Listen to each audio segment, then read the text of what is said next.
Bienvenue au micro des descendants de la paix. Je m'appelle Jacques Bahati, un descendant de la paix de la République démocratique du Congo. Aujourd'hui, le mal congolais est très profond. Deuxième partie. Avant de discuter ce thème de ce jour, je voudrais bien dire que la communauté Hutu de la République démocratique du Congo vient de se prononcer sur la question de Paul Kagame, le président rwandais, qui prétend défendre des peuples qui partagent les mêmes traditions que le Rwanda. Et dans ce communiqué, la communauté Hutu du Congo dit que la communauté Hutu congolaise n'a pas besoin d'une protection quelconque venant de l'extérieur en dehors de la protection du gouvernement congolais. Alors, sur la question de la sécurité à l'est de la RDC, moi, je continue à croire qu'il y a des préalables pour qu'on puisse avoir une solution durable. Et cela s'inscrit dans ce que je continue à discuter comme le mal congolais qui est très profond. On a vu et on continue à voir des mouvements de militaires congolais sur le front et nous saluons leur bravoure et leur sacrifice. Cependant, cela a été fait bien avant. Le comportement de l'armée a été toujours d'aller vers le front et de se sacrifier. Mais la politique derrière les lignes n'est pas adéquate pour soutenir les efforts de ces hommes et des femmes qui se battent pour la nation. Comment on peut expliquer que plus de 20 ans, on n'est pas en mesure de se défendre de façon valable vis-à-vis des petits groupes ou bien de nos voisins? Je continue à croire que le problème est très profond et réside dans la mauvaise gestion du pays. Si les dirigeants continuent à envoyer les hommes et les femmes au front, sans toutefois mobiliser des moyens conséquents pour préparer et former une armée qui est dissuasive, leur effort est vain. C'est-à-dire quoi? Les politiciens vont continuer à vivre leur vie de jouissance et de vol et de corruption pendant que les militaires non payés ou bien moins payés, leurs officiers voleurs, détourneurs, vendent les munitions, vendent les armes et les résultats sont clairs.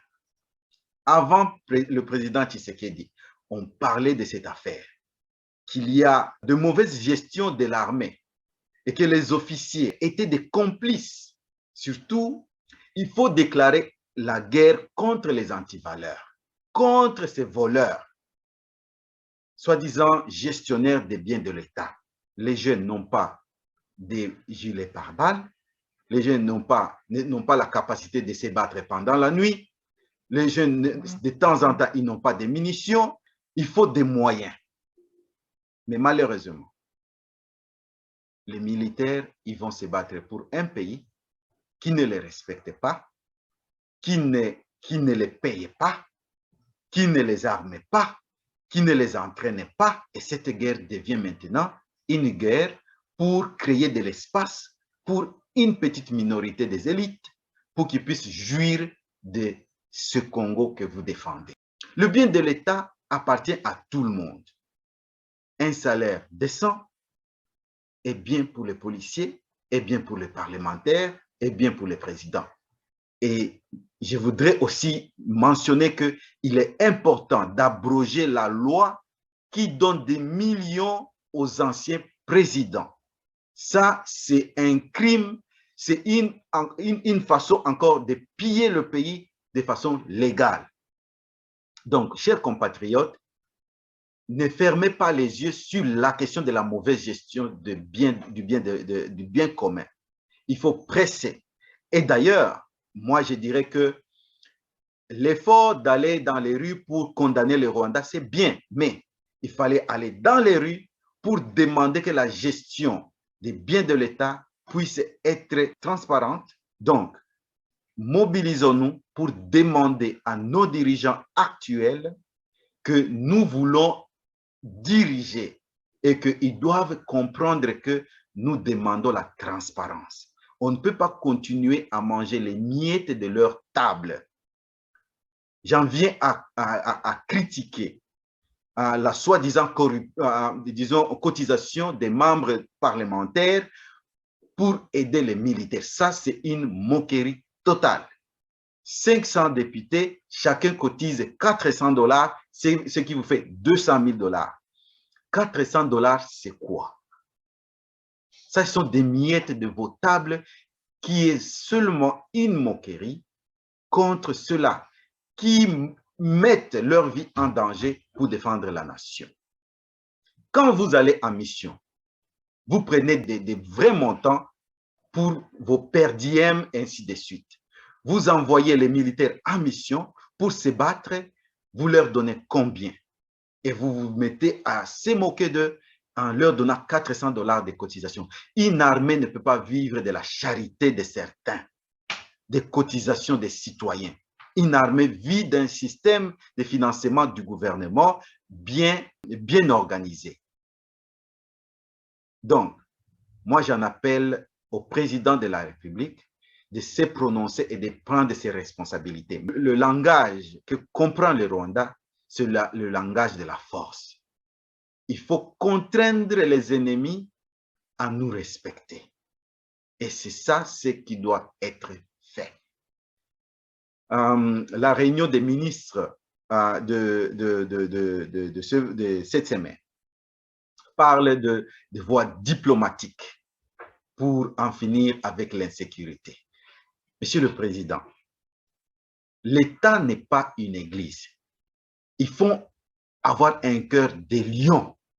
Et c'est ça le langage que nos adversaires comprennent. Il ne faut jamais, même pas une seconde, croire en un seul mot que disent nos adversaires. Même pas un petit mot. Mais il faut leur comprendre que vous êtes fort et que vous allez frapper. C'est ça ce que nous voulons de vous. Le reste, la soi-disant diplomatie, ça c'est le passé. On l'a essayé et on a échoué. 20 ans et plus de la MONUSCO, ça c'est ça la diplomatie qui a échoué. À Nairobi, le M23 était sur la table à travers leurs alliés. Est-ce que vous comprenez l'ampleur? Le langage qu'ils peuvent comprendre, c'est le langage de la défaite militaire, un point, un trait. Mais vous n'allez pas en arriver là-bas quand vous avez une administration qui est faite des gens qui ne sont pas pour le peuple, qui volent pour leur famille. Les gens à qui on donne l'aide pour les déplacer, ils prennent plus, ils donnent peu aux déplacés. C'est ça. Congolaises et Congolais, notre société doit se transformer pour gagner aussi le respect du monde. On ne peut pas continuer dans des antivaleurs et gagner la confiance du monde. Et du monde, ça ne peut pas se faire. Le tribalisme, le régionalisme, la xénophobie, la corruption, la légèreté. Vraiment, la légèreté, pas de sens d'éthique dans le travail.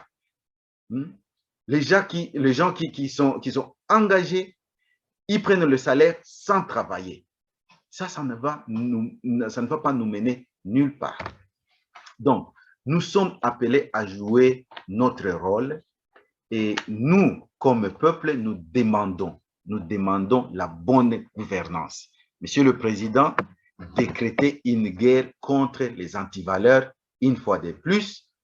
Instruisez au Premier ministre, donnez-lui 4 semaines de montrer qu'il est derrière tous ces bandes de voleurs et que les ministres sectoriels puissent prendre des mesures qui s'imposent afin que, à la base, les gens comprennent que nous avons des dirigeants dignes.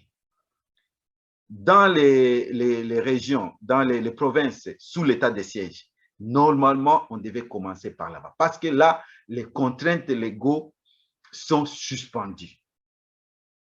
Là, il y a moyen que les gouverneurs militaires puissent imposer la discipline la plus rigoureuse et avoir une société nouvelle dans ce coin.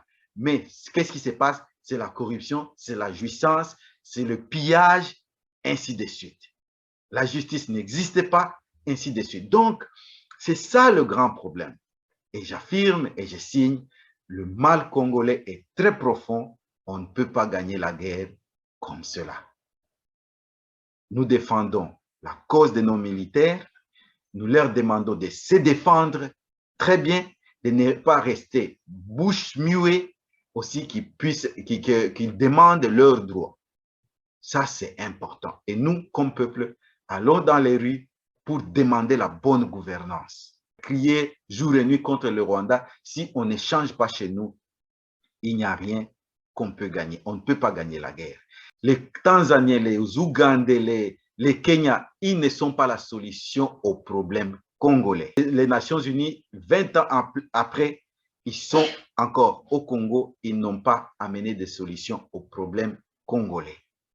Donc, la soi-disant, l'armée des East African Community qui va venir, ça c'est une blague. Ça c'est une moquerie. Monsieur le Président, c'est une moquerie. Nous avons des jeunes qui sont prêts à prendre leurs responsabilités.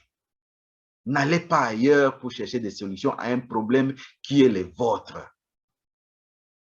C'est le président Yoweri Museveni qui disait à un journaliste français qu'ils ne peuvent pas se battre pour d'autres peuples. Eux-mêmes se sont battus pour eux-mêmes. Et alors, le peuple en insécurité doivent se battre pour eux-mêmes. Un point, c'est tout. Monsieur le Président, si vous ne comprenez pas ce concept, je ne pense pas que vous allez arriver à pacifier le pays. Ce n'est pas possible. La solution au problème du Congo réside au Congo. Les antivaleurs, quand vous étiez dans l'opposition, quand vous avez pris le pouvoir, vous en avez parlé, il est temps de renouveler votre détermination et pratiquer ce que vous avez décrié.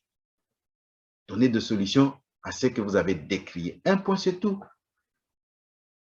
Restez à la maison. Les voyages ici et là, c'est la diplomatie qui ne va pas vous mener nulle part. Restez à la maison, organisez les jeunes, emprisonnez les voleurs, récoltez l'argent, achetons les nécessaires pour nos jeunes, pour nos papas, engageons-nous dans la guerre et nous allons gagner. C'est ça le grand message.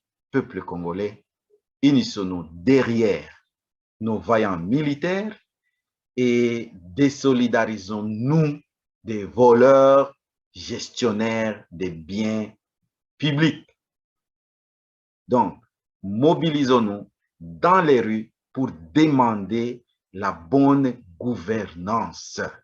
La bonne gouvernance. Le mal congolais est profond. On ne peut pas gagner la guerre s'il n'y a pas de réforme politique pour soutenir l'action militaire. Jacques Bahati, un descendant de la paix de la République démocratique du Congo, à la défense de ceux-là qui nous défendent. Merci et bon dimanche.